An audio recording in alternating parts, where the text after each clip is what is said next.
Para profundizar no hace falta complicarla. Nos metemos en la charla para entender lo que nos pasa. Entrevistas en Loco, ¿no te sobra una moneda? Bueno, para entender lo que nos pasa y para también relacionar parte de lo que a veces nos propone un comienzo de semana, que es otear el panorama, ¿viste? Lo que va dejando, eso que queda atrás, que tampoco queda atrás. Hay temas que se reciclan, se renuevan. Bueno, y mirar un poquito también esta semana que va a terminar, va a confluir en un 1 de mayo, en donde ya hay anunciada, por ejemplo, convocatoria por parte de la CGT, hay estrategia que posiblemente tenga que ver con algún tipo de cambio, porque la estrategia judicial terminó siendo adversa en materia de ley de modernización laboral, como se le dio en llamar. Y por otro lado, una agenda del gobierno que en algún sentido uno puede interpretar que quedó media perdida, media difusa, tiene dificultades para imponer su propia agenda. Pero para analizar esto lo tenemos a Daniel Rosso, le damos la bienvenida. Yo te diría, este año no hemos tenido la posibilidad de dialogar con él. Daniel Rosso es sociólogo, es periodista. Le agradecemos como siempre los minutos de charla y un poco la idea es ver qué pasa con la comunicación o la incomunicación del gobierno. Daniel, aquí te saluda Pablo de Radio Aijuna para Cruce la Cadena con Urbana de Comunicación y Cultura. ¿Qué tal? ¿Cómo andás? Hola Pablo, buen día a todos y todas, ¿cómo están? Muy bien, muy bien. Bueno, agradeciéndote también la posibilidad de cruzarnos un ratito esta semana. Nos parecía apropiado, Daniel, pensamos en vos, nos parecía apropiado charlar un poquito sobre esto de la agenda oficial, la comunicación, qué viene pasando en las últimas semanas, ¿no? En materia de comunicación con el gobierno. Bueno, como se puede ver mirando los portales de los últimos días, el gobierno libertario ha transformado la política en una gran inmobiliaria, ¿no? Hay un flujo, les diría, incesante de casas y departamentos que van de un lado a otro, o huyen, diríamos nosotros, escapando de la contabilidad y de las declaraciones juradas. Uh-huh. Los 3 departamentos de Adorni, los 7 o más departamentos en Miami de Carlos Frugoni, que es un alto funcionario de economía, los 12 millones de dólares de inversión en departamentos de lujo de Javier Faroni y su mujer también en Miami. Finalmente, el atropello jurídico de confiscarle a Cristina Kirchner sus departamentos y demás propiedades, incluido el inmueble de San José 1111. Entonces, bueno, la economía política de la actualidad, lo que se ve en los medios, Uh-huh. tiene que ver, o tiene comunidad de valor, yo diría el cemento y los ladrillos. Son departamentos y casas yendo de un lado a otro, efectivamente escapando muchos de ellos escapando de la contabilidad, ¿no? Uh-huh. Eso, Daniel, eso me parece que y los créditos hipotecarios, aparte. Y también, ¿no? ahí agregar los créditos hipotecarios, que es una protocasa. Claro. ¿Mm? Uh-huh. Efectivamente, ahora, ¿te imaginás que en ese escenario estamos años luz de la moralización de la política que planteó como programa central el presidente Milei? O sea, él dijo que antes que la economía, lo de él era un programa moral y que la casta era un concepto moral. Algo así. Bueno, si hay algo que estamos lejos con esta transformación de la política en una gran inmobiliaria, es de esa idea de moralización de la política.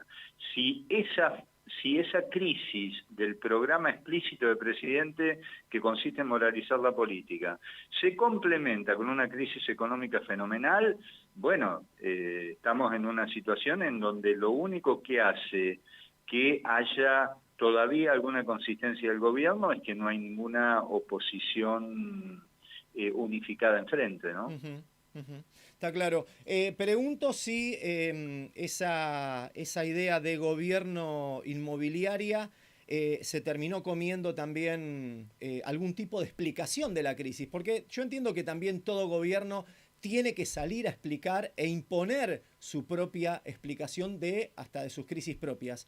Pero en las últimas semanas parece que no está sucediendo. Y no porque, entre otras cosas, el principal vocero del gobierno, luego del presidente, que está absolutamente imposibilitado de actuar como vocero. O sea, Adorni es un vocero que necesita que el gobierno le haga de vocero. Claro. Al revés, se ha invertido el proceso ahí. Y al mismo tiempo el presidente lo que hace es desarrollar una gran inventiva en términos de los insultos, que lo que va haciendo es, los va modificando, les va agregando una leve variación. Mira, yo anoté algunos. Milei trató a Morales Solá de basura humana e inmundicia humana. Luego llamó a Ignacio Nacho Girón de Infobae basura inmunda asquerosa. ¿Ves? Le agrega una pequeña variación. Sí.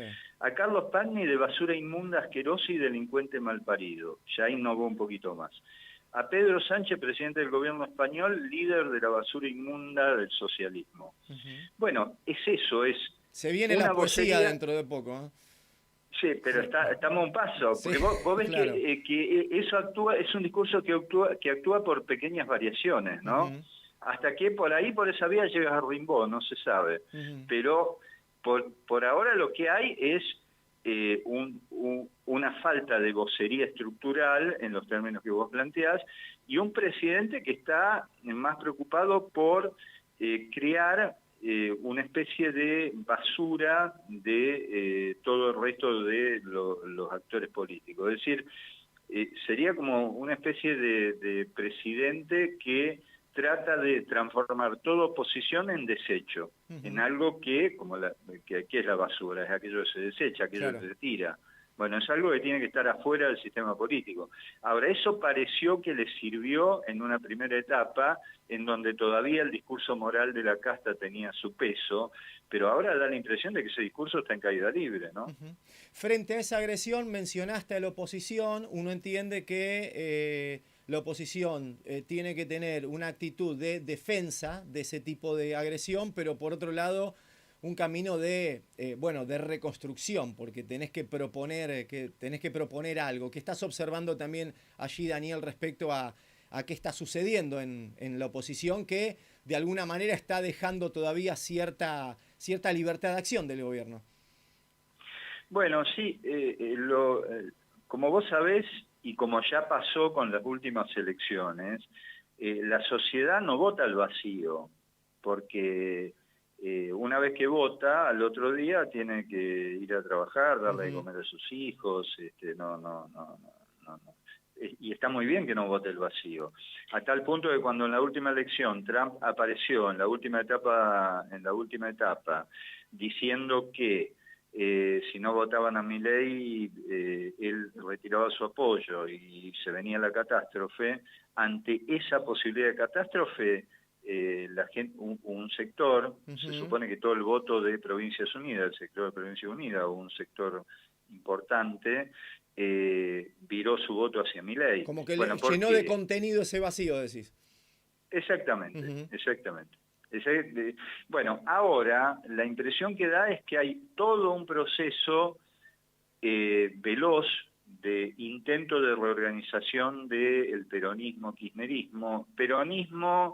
kirchnerista y peronismo antikirchnerista, que hay que ver cómo se resuelve eso, en donde aparecen emergentes importantes, como es el caso de Axel Kicillof, el gobernador de la provincia de Buenos Aires, pero además está el fenómeno de Cristina, justamente encarcelada, y la aparición de toda otra serie de vertientes del peronismo que han jugado estrategias neoliberales como Pichetto, etcétera, que hay que ver cómo confluye eso. En principio, parece tener una dificultad de confluencia rápida, y lo que exige la etapa es velocidad, porque si no, la reconfiguración de lo que viene después de Milei lo está ya intentando diseñar el poder económico concentrado, y la reunión entre Macri y Paolo grandes Roca, empresarios, ¿no? Paolo Roca, por ejemplo, va en esa dirección. Esto está entrando en el vacío, generemos una propuesta rápida. Entonces ahí hay un intento de reconfiguración del escenario político. Y hay otro por el lado de Kicillof y algunas otras figuras, y bueno, hay que ver cómo se produce, cómo cómo se genera eso en las próximas semanas, ¿no? Ese tipo de reuniones las interpretás como señales fuertes en este momento en particular. Sí, sin duda. Lo de Pablo Roca no es solo porque Milei lo metió dentro del escenario de sus insultos, le dijo chatarrín, empresario chatarrín, no sé qué cosa más. No es solo por eso, sino porque ese sector del empresariado, si vos querés industrial, con todas las comillas del caso, se encuentra dentro de un modelo que no los privilegia. El modelo de Milei es un modelo que tiene eje en la minería, el combustible, los agronegocios y las finanzas. A tal punto que en la reunión de AmCham, de la Cámara de Empresarios Norteamericanos que hubo hace 10 días atrás, ese sector lo que planteó es llevar adelante un proceso de migración interna para repoblar las zonas de la cordillera donde van a estar todas las inversiones mineras, y la zona de la Patagonia donde están las inversiones de energía. ¿Y eso qué significa? Bueno, despoblar el conurbano, porque dentro de ese proyecto, que expresa más Milei, no hay destino para el conurbano, porque el conurbano existe como proyección en términos de una Argentina industrial, que fue así como nació además. Bueno, ese sector no quiere la Argentina industrial. Hay otro levemente corrido de ese planteo que dice hay que agregarle a ese esquema de Milei la industria. Por lo cual ahí hay una discusión estructural, y ahí entonces aparece la figura de Macri como, fijémonos, el delirio de la Argentina, ¿no? Aparece Macri como un intento de liderar ese espacio de la economía industrial concentrada. No en contra del otro, las inversiones mineras y de las inversiones en hidrocarburos, sino como una especie de complementariedad. A todo eso aparece, que me parece muy, muy interesante, el embajador estadounidense ya visitando las provincias. La semana pasada estuvo en Jujuy y luego estuvo en Salta. En Salta cantó New York junto con el gobernador salteño, y en Jujuy la Melas hizo su reunión con los empresarios mineros de la zona en el cabildo de la ciudad, ¿no? A todo esto hubo un comunicado de la embajada china discutiendo con con un planteo de la Mela que había sido básicamente crítico de China, por lo cual, fijémonos la locura, o sea, en un país en donde el gobierno se ha quedado sin vocería, porque el gobierno tiene que hacer de vocero del vocero en su situación de crisis, tenemos un país en donde se ha trasladado la disputa geopolítica, sobre todo en el norte, que se están disputando las inversiones mineras, la embajada china y la embajada norteamericana. Y la embajada norteamericana con la presencia del embajador en el cabildo jujeño y cantando una canción de Frank Sinatra en Salta. Bueno, esto es la Argentina, ¿no? Urgente una oposición, urgente. Te agradecemos como siempre, Daniel, los minutos de charla. Acertamos, queríamos ordenar un poquito esto estos pequeños hechos que son grandes hechos que había que hilvanar para darle continuidad un poco a la lectura política que tenemos por delante. Así que dejamos como siempre la posibilidad de hablar en otro momento. Dale, con mucho gusto. Un abrazo grande. La palabra de Daniel Rosso, aquí hablando un poquito de sociología, de comunicación política, hoy poniendo la mirada en lo que está pasando con la comunicación política del gobierno nacional. Loco, ¿te sobra una moneda? Loco, ¿no te sobra una moneda? Loco, ¿no te sobra una moneda? Loco, ¿no te sobra una moneda?